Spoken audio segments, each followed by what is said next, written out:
rated M for mature.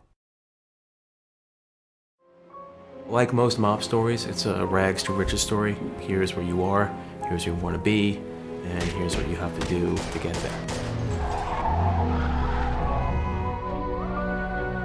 When the player first picks up the controller, they're fully immersed. And that's really something we've spent a lot of time doing. Our technology is a big sort of driver of this, you know, allowing players to feel like they're sort of taking part in a movie experience.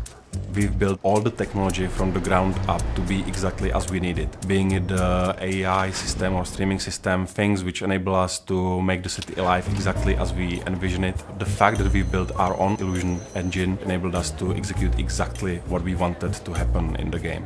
Všechno musí fungovat dohromady, to znamená... Using the illusion engine, we were able to create a real living city. This is not a sci-fi game, so players know how everyday objects should react. It was much more demanding to get these things right so that players believe and trust in the game world. Co se týká... The non-playable characters go a long way to making Empire Bay feel believable. We have a very elaborate system that allows them to behave normally in the city. For example, waiting at traffic signals before crossing the road. It shows that our game is not only good fun, but also that there is attention to detail. Every bullet you shoot, it has some impact. It can destroy a piece of the environment, it can injure the characters. A dobré na tom je, že... The physics engine has a big part to play in this. Whenever a player destroys an object, it can cause a chain reaction of destruction. For example, shooting the gas tank of a car can cause it to explode, killing the enemies around it. Právě díky tomu, že...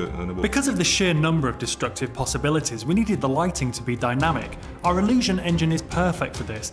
It can display lots of different light, cast realistic shadows, and it reacts to the real-time events happening around the player.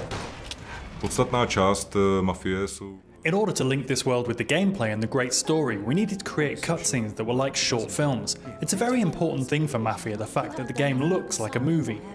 With a huge story in a living city with all these characters, you need to see what Vito's thinking, what he's doing. You need to see what other characters are doing. You need to see what's going on down the street, maybe. In order to create the cutscenes, we built our own cutting editor and engine. This enabled us to play the cutscenes in-game and in real time. It wasn't easy, but now we can animate anything we have in the game. This allows us to forget about the technology and concentrate on making movies. Don't worry about the kid, small price to pay. Small price? That's my f***ing friend you're talking about. All of us at 2K, we're all really immersed in the world of Mafia. We all love these movies, you know, The Sopranos, Goodfellas, Godfather. Movies that portray the real mobsters as real people. I grew up with guys like this, so I looked at the story and I was like, okay, this guy is like, you know, this guy I grew up with, this guy's like another guy I grew up with, and then I just, you know, add a little more character into the characters. We spent a big part of our lives on this game, but I very much believe it made a difference, and people will feel the love that we put in. While there was a big focus on story and the cutscenes and the dialogue and the characters, we never forgot that this, first and foremost, is a game. Gamers want to play.